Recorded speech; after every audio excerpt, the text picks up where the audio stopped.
Hello and welcome. Blue Heron's first online fly tying video. We're tying a Chironomid. I have a size 10 Napic hook. It's barbless, black, nice hook. We got a polished black tungsten bead to drop it a little bit. And I'm using black UTC thread, 70 denier, and these are ultra sharp, so try very hard not to nick your thread on there because they will most definitely scuff it up. Okay, so as I said earlier, we're tying up a Chironomid. Something that I've seen around a little bit sometimes too, is attach some gills. So I'm going to use some CDC, and basically I just slide it up that bead a little bit. I take the bead back, slide it up as you can see, and attach it. That way you have those gills coming right out of the head, just like a real Chironomid or midge pupa.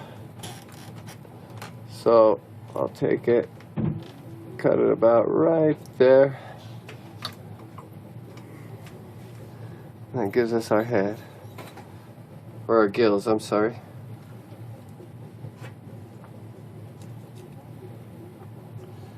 Okay, I'm going to attach a rib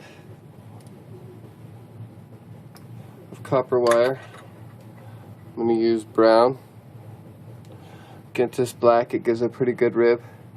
What I like to do is I like to start it right on top to give it that side taper.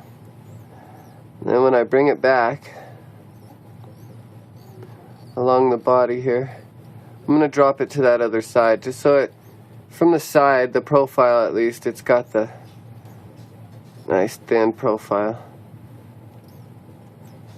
Wrap it back. Chironomids up there get nice and long. Okay, there we are.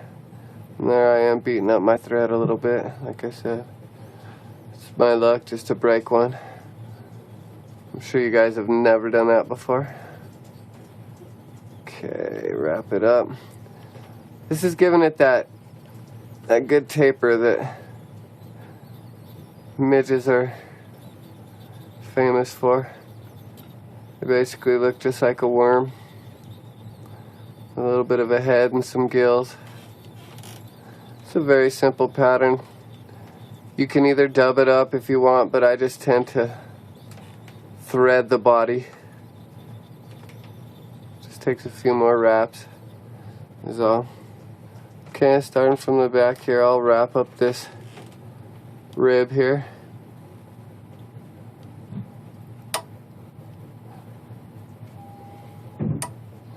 Now, up at the top you can choose to put some herl or some dubbing.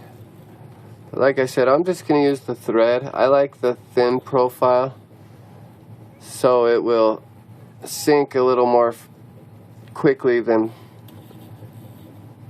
other things. With the thin profile, it tends to get down a little quicker.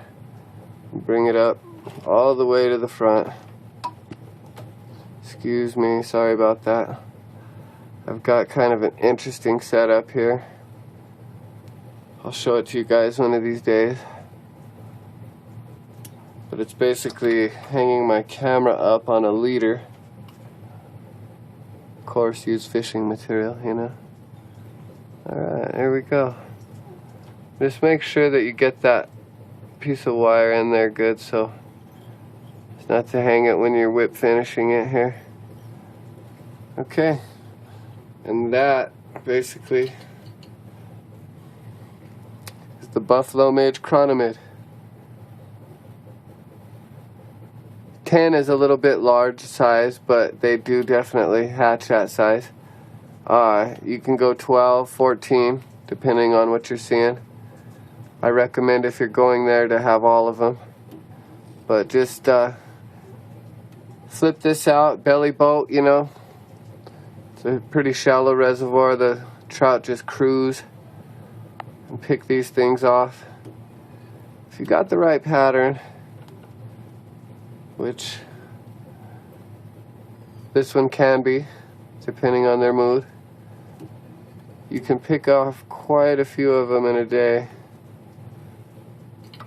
That way. Okay. There it is. Buffalo midge chironomid. Try it. Thanks.